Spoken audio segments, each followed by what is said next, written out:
Welcome, fans, to episode 7 of Shooting from the Hip with the Kingpin and the Gentleman. We are here today to do the very first episode in a concept developed by the Kingpin, that being What If, where we look at a scenario in wrestling history, either distant or fairly recent, whereby we propose alternate endings, if you will, or alternate avenues that history could take itself, and what if those scenarios played out as such. Again, I'm Absolutely. Jack Kilby, Executive Vice President of Great North Wrestling. We are awaiting the arrival of the legendary Olympic strongman Ken Patera. Before that, though, Angel, how are you doing today, sir? I'm doing good, brother. I'm doing real good. I mean, I'm pretty a little bummed out, man, hearing about superstar Billy Graham passing away, one of the legends of this business, uh ahead of his time, Tower Power, too sweet to be sour. I mean, the guy was a legend, and it's just crazy when your idols, I mean, from movies to sports. Look at Tina Turner just died today. Mm-hmm. Guy, oh my god, I forgot his name. He was in Thor, he was the Punisher, he was in Yes. yeah, he passed away at 58. Life is too short, man. You don't know if you will make it to tomorrow. That's why you have to grasp it now. Enjoy life. And that's why I do all these podcasts, and I hug my daughter every day and tell her how much I love her, because you never know that you might not wake up tomorrow. And it's just a crazy time. Those are those what ifs. That's why I always think about those Marvel comics, like, what if this would have happened?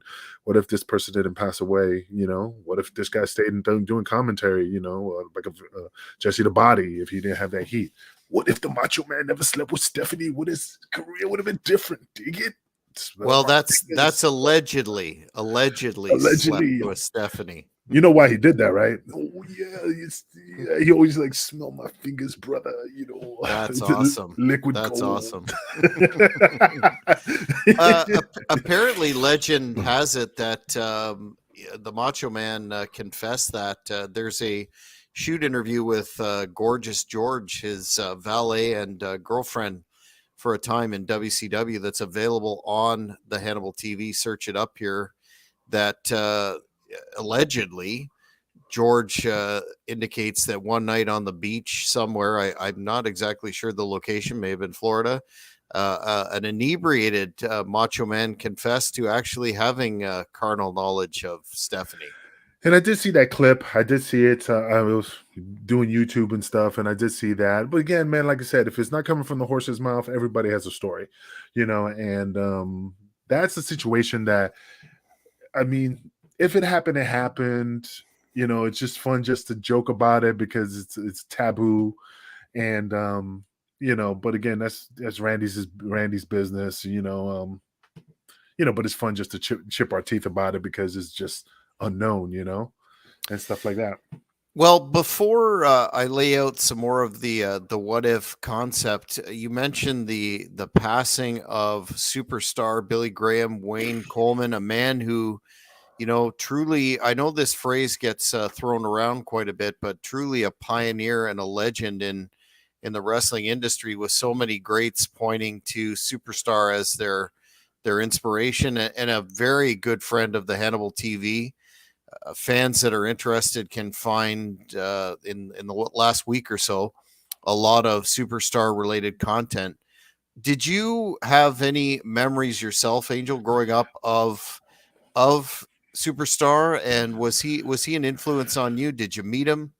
No, I never came. We never crossed paths. I was a huge fan of him. I was a huge fan. It's just that I really saw him mostly when he was doing the kung fu, and the nunchucks around his neck and stuff. And then I saw clips when he was with the Grand Wizard and all that stuff. Like I said, he was just ahead of his time. When I watched him, he was so charismatic. He was so flamboyant. The tan, the body. That's why like he guys like Hogan, Rick the Steiners, guys like that. They just Jesse the Body, Jesse. they jumped all over that because he was ahead of his time, and he just people just awed about his what he looked like. You know, it was captivating, man. People enjoyed him. You know, And also a man who, obviously the look was a template for many superstars to follow. But you want to talk about like promo ability and that influence that he had on the industry. That's something that can't be overlooked either. yeah. But you know what's funny? I always was listening to, I don't know if I read it or I was listening to it, that originally when he lost the title, correct me if I'm wrong, to Bob Backlund, you know, Yes. that he was going to try, he was trying to convince him to turn face because he was white hot, you know, and he wanted to be a baby face, and Vince Sr.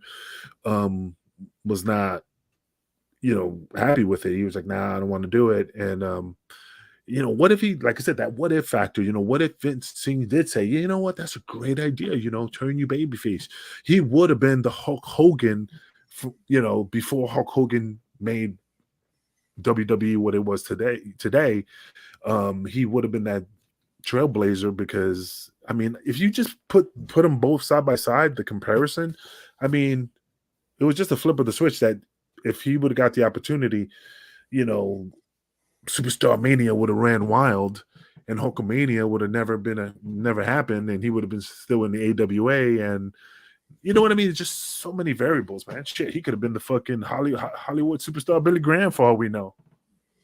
Well, it certainly was, a case of an individual who really will never be forgotten, a true legend, and a very, very kind, generous human being as well, which sometimes gets forgotten in the discussion of these things. I wanted to mention, though, we are having our next Great North Wrestling event coming up July the 15th in Smith Falls, Ontario at the Memorial Center. We have a star-studded card lined up for folks. There are going to be more announcements to come, but we will have Carlito, Caribbean Cool, the Kitty, kitty, Blood Hunter will be there, Ted Hart will be there, kitty. Nunzio, the ECW, WWE alumnus will be there, Magnum McLaren, and many more. And we will have a recognition of the passing of Superstar Graham with a 10 bell salute. I suggest fans go right down to ticketweb.ca and get your tickets. Now, you know, you always bring up the show, but you never talk about the cat. You know, say Teddy Hart and the cat. You know, Mr. Money, I think, has passed on. Dude has tons of cats, man. He'll probably bring somebody. You know, I mean, I saw that documentary he made on Peacock. That was pretty interesting. It was a good, Dangerous breed. Yes, yeah. It was, yeah. we've covered that on the Hannibal TV, particularly last fall. Teddy did, I think it was 3 interviews with us where we did a deep dive into some of the issues surrounding that documentary, including one of the original producers that was cut out of the project before it ended up being aired in the form that it did in Peacock. So Ted is always a controversial figure, but this will mark the first time that he's been back in Canada in a number of years. So he always puts on a good show, great show. He's an innovator in terms of moves. He's going to be something that the fans will want to see live. Yeah, and the thing is that the documentary, whatever it was on Peacock, it was just entertaining, even if it's like like I said, fact fiction, true or false. I watched the whole thing and I was like, okay, you know, I was just more focused, like that's a lot of cats, you know, that's a lot of weed, you know, you know. So I mean, there's a lot of things I'm more focused on. Like, goddamn, really, he breeds cats? You know, and I know the boys told me about his cat thing coming to the ring, and I'm like, no, I got to see it in person. This is ridiculous. Are you serious? He goes, absolutely. And I'm like, and then when I saw it on the documentary, I'm like, this guy is he's a very very breed, man. I'm not knocking his cats. It's just that I'm surprised nothing ever happened to the cats while, you know. Well, I guess they were. I guess they were highly trained to remain on the turnbuckle. I think Mr. Money was the pioneer in that regard, and he would stay on the top turnbuckle and not move. So There must have been some form of process there to get them not to be spooked for sure. Have you ever had a cat? No, my daughter has a cat, but I would have done the Niski. Remember when Niski took the baby and kicked it into the audience? You know, Yes. do an angle, Snitsky. do the Gene angle with the cat, Snitsky. do the angle with the cats. Yeah, yeah. Well, that I think probably would have created a situation with the PETA. animal protection authorities. Yeah, PETA down there. We have a humane society, and I guess it's PETA down there. But yeah, fans, don't wait. Get your tickets now. Ticketweb.ca. We will have them at the door, and they will shortly be available at the Smith Falls Memorial Center. And we're just scratching the surface so far in terms of that card and additional events that we're looking at for Great North Wrestling in this summer of 2023. Angel, since this was your concept, the Kingpin's concept, so to speak, I wish I had a graphic to pull up while we're still awaiting Ken. Can you discuss how you came about with this topic and our general plan to have someone from impacted by the era or situation that we're talking about as a guest? Well, yeah, absolutely. It just popped in my brain. Like I said, I used to read a lot of Marvel comics, the What If series, and I was just sitting there one day watching TV, and I'm not gonna lie, I was on YouTube, and they were talking about Magnum TA, and people, it was not in the concept of the whole story. They were just talking about it, but like they just said in one sentence, like, what if he was never in that car crash, man? What's the possibilities of what his future would have been like if he would have just nothing would ever happen? And right there, that, man, what if, So that's why I was like, man, nobody ever talks about these moments in time that all it takes is the fork in the road going left or right, and your whole life changes. And the reason why I wanted somebody from the era is because they were there, they experienced it, like Vince Senior, or they were there the day, using Magnum TA, like the day at the show, they were at the show waiting for him to show, and they found out he was in a car crash, like that, like how that changed. Did they have any ideas what they were going to do with him? Make him heavyweight champion? What runs did they have? But a lot of promoters have already a plan, 6 months, a year out, of what they're going to do with this person to like next year's WrestleMania. They already have an idea how it's going to take effect. So when something like that happens, it puts a monkey wrench in their plans. So that's why I said that's a great topic to talk about. I mean, like I said, what if Superstar Billy Graham turned face and never left WWE, and became the biggest baby face in WWF, so it's just fun to play with and just get fans ideas, questions that we might not have thought about to ask, but also get these old school guys, because like I said, life is short, and we only have so much opportunities to get them on the air to get their opinions about what they thought would happen, like Ricky Morton and all these other guys, so why not take the opportunity and grab them and put them on the air? One of the topics that I would like to address, and I'll just get you to comment very quickly about the no, not that individual again, but it's New Jack. Oh yeah, with the he's got a cigar. Absolutely Marijuana. Appropriate marijuana. Maybe that's a big fat joint. Yeah, keep going.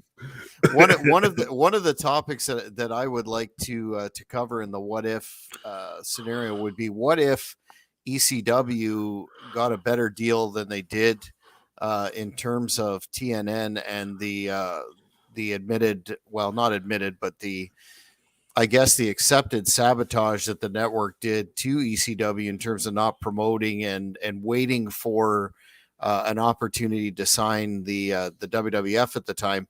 One of the guests that would be most appropriate for that show, I wanted to get your opinion on, get your thoughts on whether you've worked with before, and that is the Sicilian shooter, Little Guido Nunzio, who will be facing the Blood Hunter on July the 15th in Smith Falls. Did you ever work with Guido or either in ECW or on the Indies? Do you have any thoughts on specifically his chances against the modern day Dick the Bruiser, the Blood Hunter?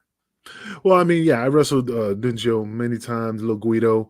in ECW. The guy is a Spitfire. The guy he's just fast, man. He's just a quick, agile, a lot of knowledge, just really smart. He's a professional boxer. I mean, the guy is just ridiculous. I mean, like I said, I mean, Blonde just anybody from ECW, it's a step, right? And these guys are just the elite of the elites when it comes to like extreme sports. So I mean, I just think that Guido is just going to come blazing and just knocking the shit out of him, And I'm not taking like Blood Hunter down or anything, but it's just that he just has to face guys like us, from back in the days that's just true grit. And I just think he just has his hands full and he's going to be tested, And like I said, with Guido, that's a test. That's like your thesis when you're going to become a doctor, Dr. Medina, PhD and all that stuff. That's it. That's the elite, man. It's going to be a good match. Well, one of the, as the fans are aware, initially C.W. Anderson, the enforcer, had agreed to face the Blood Hunter in Smith Falls, but had a commitment of a movie role, I believe, come up that he could not reschedule, and we would still like to have C.W. Anderson come into Great North Wrestling and have that match, because a lot of the fans are actually clamoring for Blood Hunter to continue his path of destruction on ECW originals. What are your thoughts on that particular match with C.W. Anderson eventually, hopefully, if the stars align again, facing the Blood Hunter? I mean, it's possible. I mean, if it fits the schedule and you don't have any prior commitments, CW is, like I said, another person that just has those super kicks, and I mean, the guy's just ridiculous in the ring. I mean, I wrestled him a couple times, and like I said, throws out those punches like getting hit with potatoes and bricks, and But like I said, I mean, if the stars align, I mean, I can see him giving a Blood Hunter a run for his money. It's just that right now is not crossing paths, so we just have to get somebody else to take his place, and Nunzio was the one that stepped up to the plate to face him. Now, you being an ECW original as well, has the thought crossed your mind that if the gauntlet were to be thrown down, so to speak, that you would answer that challenge, or are you preferring a lesser path of glory, so to speak? Well, first of all, you're trying to give Blood Hunter competition. You're not trying to get Blood Hunter killed. I mean, if you put with me, it's boot to asses. I mean, we're giving him competition. I'm not there. I mean, hey man, I'm a different beast. He doesn't want to face this, man. I mean, like Rocky, man, we're just giving him fights that we know that will give him the best matches possible, win or lose. You don't want to taste this, man. This is something that's above his pay grade. I mean, it's just something he doesn't want to touch. Is that a challenge from the Kingpin, or you seem to be skirting around the issue there, or are you throwing it out there that sometime in the future you might be answering that bell? Do you want to think about that for a minute before you answer definitively? Well, brother, I haven't wrestled. I mean, I took some time off from wrestling because time is the essence. Spend time with my daughter. I'm not really traveling, but if the opportunity arises, I will never push that paper away from my push those papers back. I'm one of those guys that never I take up the challenge. I take the Pepsi challenge, man. I never walk away from a fight. But like I said, right now I'm just enjoying life. He had other people to worry about, like CW, Guido, other individuals that he needs to focus on. Me, this is just a what if. Just like a show. It's a what if. It's a dream match, and something that he may not. I'm Thanos, man. You don't want me to snap my fingers and appear in that ring, and just delete his streak. It could happen.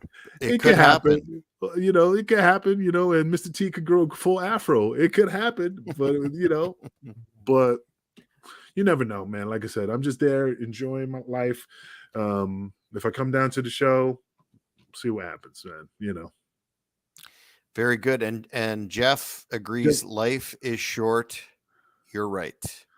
Absolutely. Jeff is absolutely right, man. And like I said, I was just talking to my friends, and just it's just weird watching, when people come up to you and you look in the mirror and you're like, oh, I still got it, I'm still young, and then they go, hey man, full grown man with a beard, two kids. Dude, I used to watch you in ECW when I was in junior high school, and I'm like, I'm not that old, am I? I mean, it does reality never sinks. Life goes quick, man. And the balls is gone, Axel's gone, um, just Candido's gone. It's just when you look at it, New Jack's gone. It gets kind of like it's like being a high school and you're like the last one of your high school graduation class, and you're like, what am I living? No, I'm saying nothing's gonna happen to me. I'm just saying, what am I living for? There's nobody around. All my friends are gone. Eventually at a certain time when you get old and you're like, man, my daughter has his own family. I'm in this retirement center, and everybody's, you know what I mean? It's just that feeling, like that's what people just say, like, oh, I just want to die because I don't have nobody. I don't want to do that. But it's scary when you realize all your friends are leaving, and stuff. Well, and that is why, in terms of this podcast and the others that we do on the Hannibal TV, we look to recognize and preserve the history of this business, including the greats that are still with us, and make sure that there aren't any gaps in the knowledge. And I think the Hannibal TV, not to pat oneself on the proverbial back like Barry Horowitz, but back when the Hannibal TV started, there weren't many, doing this format. And one of the areas that I personally enjoy is, speaking to those personalities in the business that maybe not were main events on long runs, but were fixtures in particular territories, and making sure that there's a record of the business as it was for future generations, because we're really seeing very little relation between the current major products and the business that we grew up loving. No, I agree. And sorry, I was just reading what Max was was posting and About stuff. your Pepsi challenge. Yeah, that it threw me. No, like I said, it's just funny, man. That's why, like I said, when situations arise, you just got to take a step back. And like I said, I enjoyed my career. I enjoy the fans. That's why I never get mean with the fans. I never shit on the fans. It's just, because it's just weird when people from other countries, like there's a guy from Nova Scotia reached out to me, asked for a photo years ago, and like, hey, my kid is a huge fan of yours. And, she watches replays of VCW, and she has I forgot what disability, but it would be an honor if you could send me a picture. I mean, this is a guy, I mean, in a different country that I'm affecting, and that's why, it's just those things, man. You just got to enjoy it. You got to relish it because it's gone. One day it was gone. And then you're like, hey, welcome to Good Burger, home of the Good Burger, man. Take your order. Hey, aren't you Angel from ECW? Oh, no, I get that all the time, so. Yes. We a fan has said on the Twitch channel, Pubert said, Bartholomew Jr. said, let's make the Blood Hunter match a ladder match with a one fight deal contract to bring you out of retirement, Kingpin. If the Blood Hunter grabs the contract, you guarantee on this podcast to fight him. That's a lot to unpack. Yeah, that is a lot to unpack, but it's pretty interesting. It might be something to be considered, And you still have that 20 pounds of gold that I've referred to. I was going to say, let's bring it out here, of course. Let me reach, right by your side. Hold on. I would be referring to the almost mythological hardcore road trip heavyweight championship that I personally witnessed the Kingpin win in 2013 and then successfully defend against Rhino in 2014. And what a match that was. Oh, here we go. Look at that Here bad we go. boy. That bad boy is really heavy, man. This thing is just a beast. Hold it up for the fans to see again. That is one Oh, gorgeous oh my looking God. Is it belt. upside down? Yeah, it's upside down. Yeah, it's upside down. There we go. There you go. There you go. It's, So it's I'm pretty cool assuming stuff. that in the future that could possibly be up for grabs as well. That's a possibility, man. You never know if the money's right, you know. But I doubt that will end up in the Blood Hunters collection, you know. You know what? Anything's Look, possible. I'm waiting for Ken, who we're almost, holy cow, we've been going on for 25 minutes here. He seems to have been in touch with, the link to come into the studio, but I don't see him. I think we might have to, I hate to say it because I'm raring to go with the content here. We might have to reschedule if he doesn't pop on in no a few worries, man. minutes. The guy's real busy. I mean, These things happen in podcast land when everything's live. well, like I said, I mean, Ken Patera is a busy man. The guy is promoting his book. Really need to read that book. What is the title of that book you was telling I me before the show? just 1 second here. I just happen to have it. It is Look at called that. Ken Patera, Weight of the World, with written by Ken Patera and Kenny Casanova, with another individual, George Luce. But that book is doing extremely well in terms of the combat sports charts. He really, according to my previous interview with him, he could write 3 more books. And if you look at the scope and breadth of his career, that's pretty obvious. Well, I mean, that's absolutely. Hopefully, he could come down to one of the shows, you know, and maybe sell his books, do some autograph signings on those books, because that's a pretty hot book, and I want to get my hands on it because I heard it's a really, like, once you start reading it, you be like, you wake up in the morning at 6 a.m., start reading it, you realize, holy shit, it's 8 p.m., you know, because you're so engulfed into that book. It's pretty jam-packed of stories. Yeah. Well, if you look into his life story, and not only just in terms of wrestling, but Olympic lifting, strongman competitions, just his whole background is very fascinating, and he has some pointed analysis there, which is why we wanted him on this show. In terms of he had somewhat of a, I guess it would say, up and down relationship with Vince McMahon, and definitely is the man to have for this particular topic of what if. Well, I mean, Kim Patera is one of those guys that look like he just doesn't hold his tongue. You know, he speaks his mind. If he's in the wrong, he's in the wrong. But if he's in the right, he's going to stick to his guns and, you know, and say what he has to say. So, you know, I respect a man like Kim Patera in regards to that, because you got to shoot from the hip, like the show says, no pun intended, but you got to shoot, you know, because you're going to regret it. You know, if you don't speak your mind and you feel like you're being taken advantage of, a lot of promoters do that, then you need to like chip your teeth. And, you know, because if you don't, the next promoter is going to treat you wrong, you know, so you just always got to speak your mind. Don't be rude, but at least voice your opinion and voice what you feel, how you feel, you know. Be positively assertive. And it's ironic that the first this is our first bona fide attempt to get this topic off, and now we're answering what if the guest did not make it. then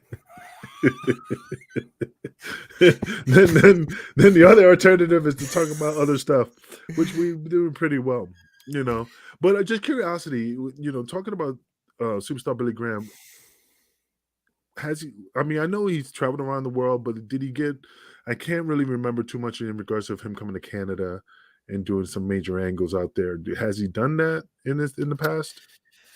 I think he worked a lot for the Tunnies out of Toronto, and appeared in Maple Leaf Gardens quite a bit. I mean, that's an area of his career that I'm not as encyclopedically familiar with, but definitely did wrestle in Canada, but a fixture in the Northeast, the old WWF territory.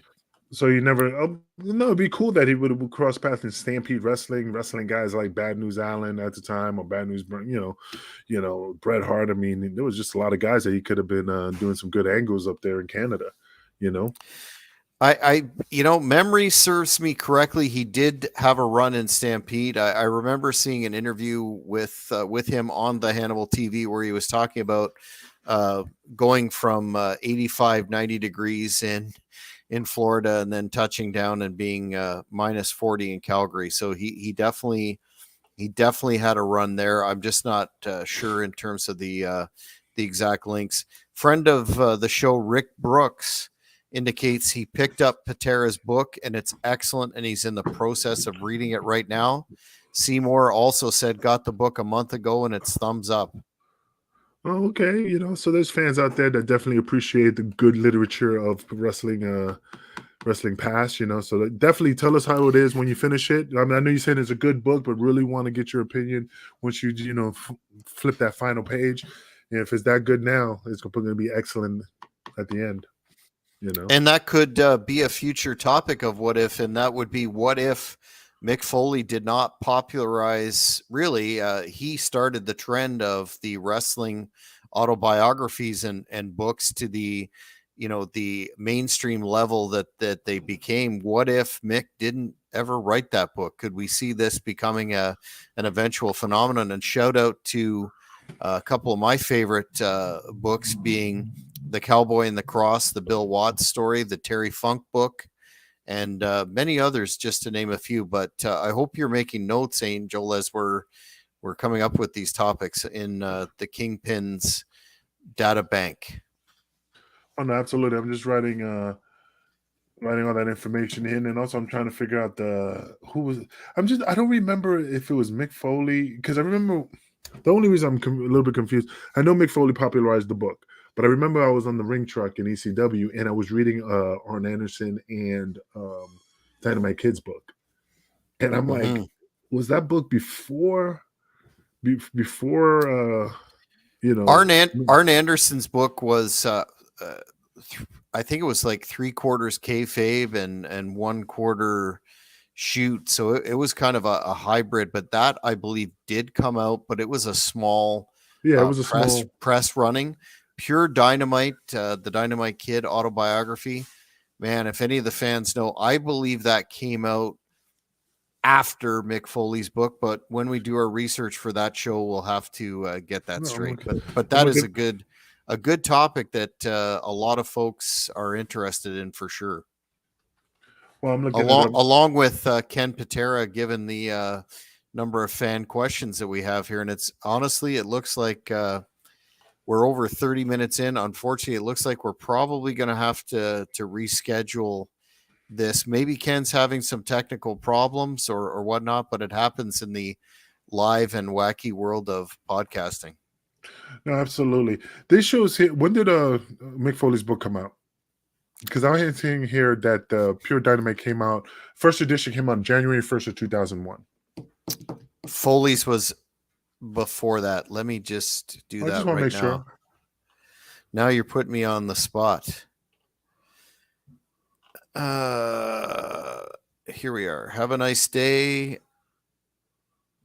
It was released 99, October 20th, 99. Oh, okay. I mean, 544 pages, and John indicates 98 or 99. So yes, yeah. Whether it's obviously there were wrestling books before, but that seemed to have captured the imagination of the public and became a number one bestseller. Which reminds me, when are you writing your autobiography, Kingpin? It's right here. Progress. It's right here. It's a two-sheet pamphlet. The Lives and Times of the Kingpin. Oh, hail the king. That's going to be the title of my book. Right here. It's a pamphlet. I like that. I don't know, man. Am I really that interesting? I mean, all my stories is about through the eyes of a guy who's seen like crazy stories of womanizing, crazy stories of drug abuse. Not on my part. Just entertainment, man. But I never had anything interesting compared to like getting my teeth knocked out from the Rougeau brothers. So, and stuff like that. Just funny little tidbits, but I don't know. It just I don't think anybody be interested in buying a book from me. I disagree. I mean, you look at our numbers on this podcast, people are discovering who the Kingpin is, and the interest is really rising. So maybe by the end of this I don't know. I don't know. we'll look at Seymour, something. Seymour, Seymour thought was like, hey, I thought New Jack was dead. And I said, what the? God damn it, Seymour. Richard is asking what happened with Ken. Well, maybe you're a little late to the party, but we've been waiting for Ken for 35 minutes. But you know, these things happen. We're going to be in touch with Ken and get him on the podcast sooner or later, because this topic, what if Vince Sr. never sold Titan Sports to Vince Jr., is rich with discussion to be had. Yeah, and Richard, I mean, it happens, man. Like I said, I mean, we wanted Ken here because we definitely wanted to talk about this topic because he was there. Um, we confirmed it. He said he was going to be on. Nothing, but things happen. Family issues, could be a car issue, could have been the internet cut out. Canada has some bad internet, especially when it's snowing up there. And is it snowing now? No, Just but joking. I'll tell you, it's not exactly a warm spring here. It's been quite cold. We have yet to really break 75 on a consistent basis the for the American fans that don't understand Celsius or don't use that. So it has definitely been. It's actually, we're talking about a frost warning tonight. So that gives you a perspective. You know what you could do in Canada that be never been done before? An ice fishing match where you fight over a scaffold and there's holes in the ice when it's really cold in Canada, and then you got to knock your opponent into the hole, into the ice. It's ironic that you would mention that, because about 2 months ago I did a telephone interview with legendary Winnipeg-based promoter Tony Condello, who is the man who I guess pioneered, there's that word again, the Northern Death Tours that involved running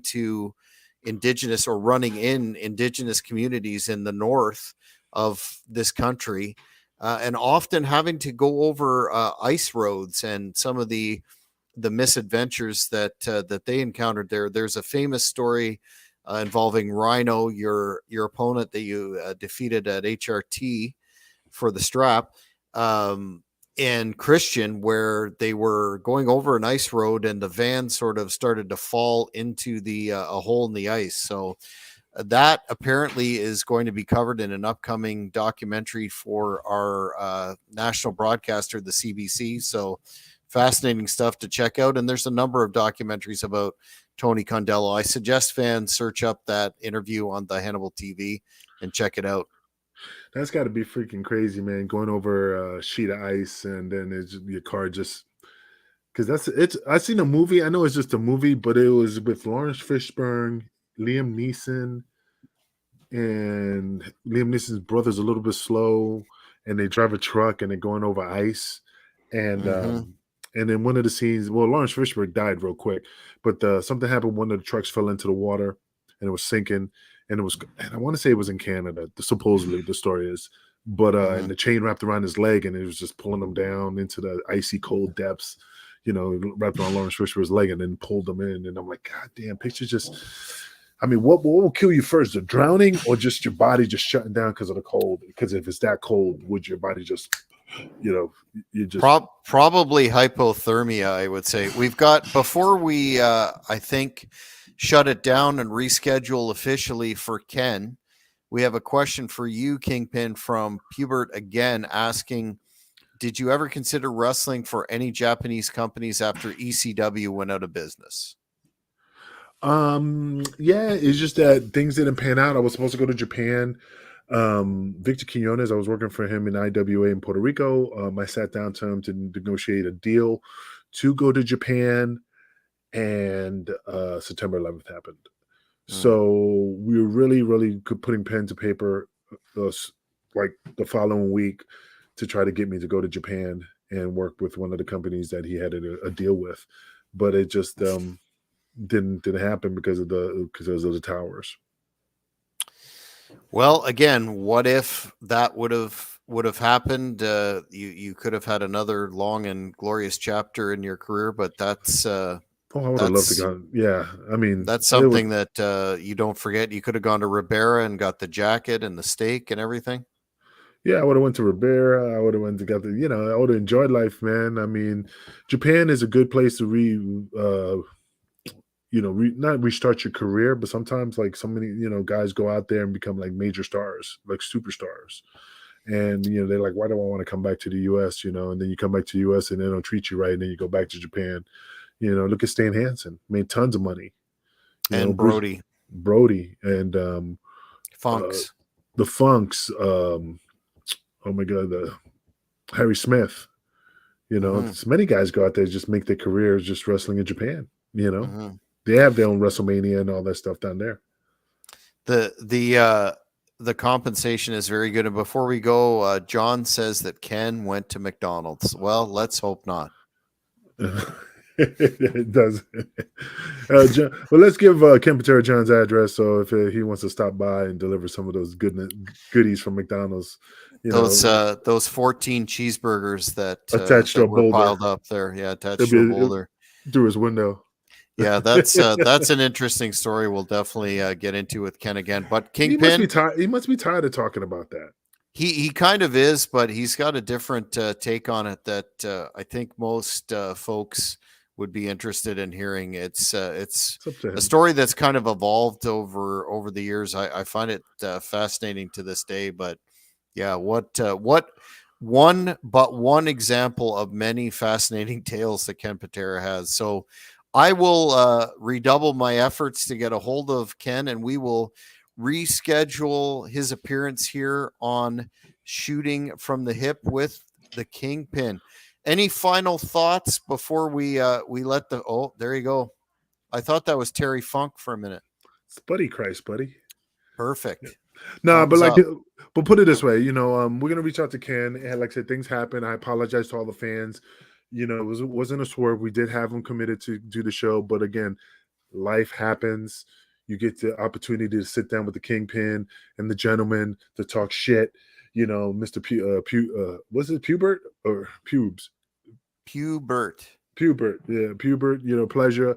You guys are supporting the show. We do enjoy you guys chopping it up with us.